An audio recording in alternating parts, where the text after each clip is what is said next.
by the Sea is a pediatric brain tumor immunotherapy funding charity music festival right now. And we kind of choose a different charity every so often. Like we were with the Arnold Palmer Children's Hospital for a while. And it's usually got something to do with pediatric cancer of some sort. But yeah, so you were on the board. Yeah, I think you're the one that nominated me to be vice president. That's right. That's my key to life. My moment in life was nominating Steve on the board call to be the vice president of Rock by the Sea. Yeah, to be the vice president of an unpaid, all volunteer charity board. He was like, "Wow, vice president sounds great." Yeah, this will be neat on my resume that I've never made ever. Yeah, Amy was actually involved before I came along, and I toured with a guy named Michael Tolcher for a year, and on tour with him met Beth and Gail, who was the vice president at the time, and I just kind of got involved a little bit, and they realized that I like to talk a lot, so they asked me to MC, and then I just kind of kept learning more and more about the organization. But Rock by the Sea is all volunteer, so all the proceeds from all the events, and we have a Christmas record every year.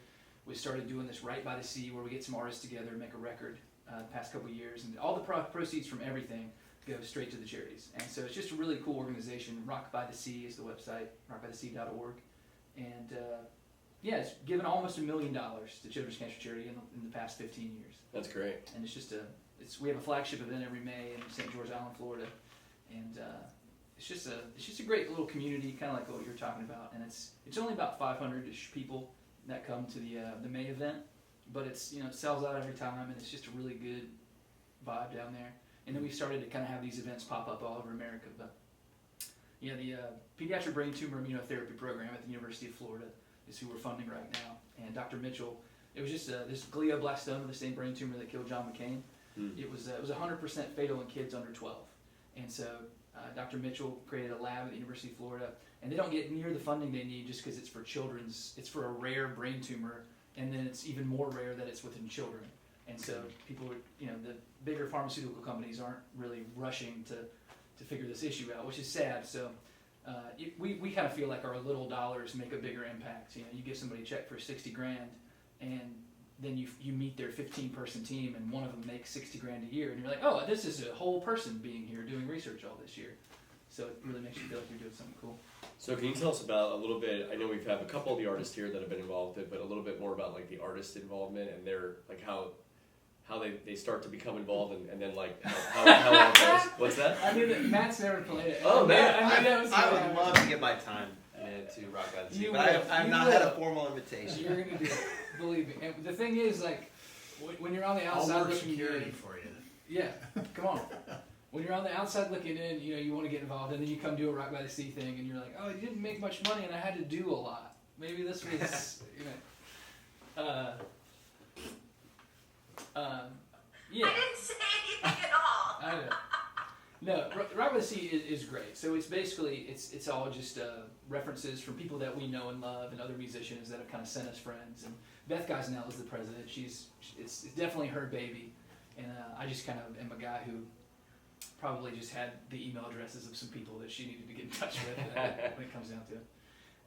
Well, I remember you introduced Melodyne to Rock by the Sea. Yeah. And to me, so that's most important. Yeah. Beautiful.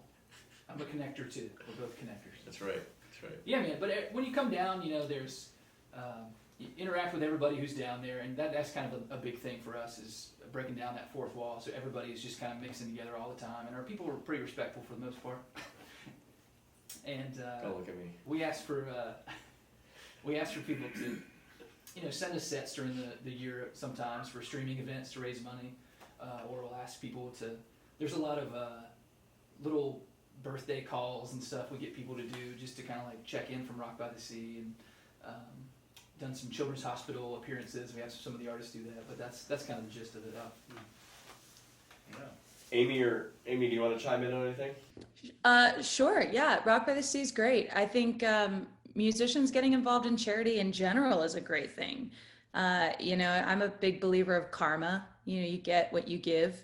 And I will say, for me personally, getting involved with Rock by the Sea opened up doors to get involved with Rock Boat, and to build a fan base of people that are incredibly kind and loving and supportive, and that have, opened their homes to Steve and I and a bunch of other musicians throughout the course of the last couple of years, if not longer. And so it's a great organization. It's, it's a lot of fun. You gotta be careful how much fun you have down in Florida. But yeah. Andrea, what was it like when you played? And I just also thought about, I didn't even really think about it, just Steve was talking, but I mean, did you feel any connection to the charity, considering it was helping kids with brain tumors? Yeah, I mean, that's how it was pitched to me. I mean, I would have played it if it was like raising money for like Arby's or something too.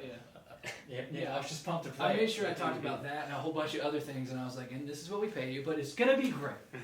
Oh, I'm used to getting paid a lot worse than that. Oh, great. Yeah, I can do that. It was fun. I remember eating a lot of fries. I remember really being blown away by the new respects. I met Paul Fow. Former roommate. We stayed in a great house, and I really enjoyed it. And I agree with Amy too. I think musicians getting involved with charity is paramount. And I think with my band currently, like we're playing live streams every week. We need to do it because it helps us. It's good for us as a band to remain active, but we're also in a pandemic. And there's, a race war happening and equal rights war happening. And so we would just be complete jerks if we were like, hey, like just come watch our show and give us money if you want, and just, turn a blind eye to everything else that's happening. And so, every week we donate a part of our profits to Music Cares, to Alzheimer's, Association, to Live Free, to all kinds of organizations. And we've helped raise $20,000 since March. Wow, that's great. Yeah. And we'd be jerks if we didn't do that. If we ignored the modern moment and the needs of the modern moment just to serve our own, musical egos. Yeah.